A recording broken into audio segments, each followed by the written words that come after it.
started out working in Detroit as a police officer, and then of course I went to Baltimore City, worked there as a detective, had some time in the federal government. So it's 313 LLC, 313 being the area code for Detroit. I've been doing it since The Wire, so since 2000. Because I've been able to meet some interesting contacts. The Property Masters, NCIS, and The Walking Dead, and again, The Wire. The whole purpose of me getting into this was to be able to give the movie some realism. Having a technical advisor that can actually tell you, okay, this is how it would be done, police or military-wise. Actors having an actual firearm that they can respect, something real that has some weight to it. You can't mimic that. No matter how hard you try in After Effects, it's just not going to have the same effect.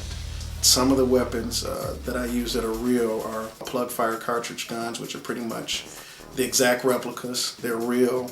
They still eject shells and the sparks out of the end, but they don't shoot any projectiles. And then I have special blank firing that are not like the ones in the US. They actually vent from the front.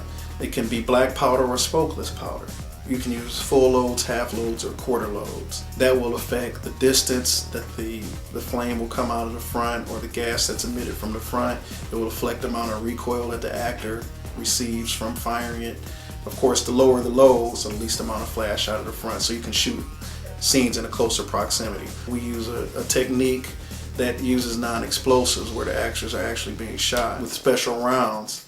There's padding and protection for that. I do an entire weapon script that shows exactly what's being used, how it's going to be used, and how we're going to execute the scene. So it's 100% controlled by me. It's not something that's easy to get into. You know, you have to work up and earn your dues like any other actor would. And I think that's the good thing. People have their areas of expertise, and the people that really know what they're doing know to rely on somebody else to do that job for them.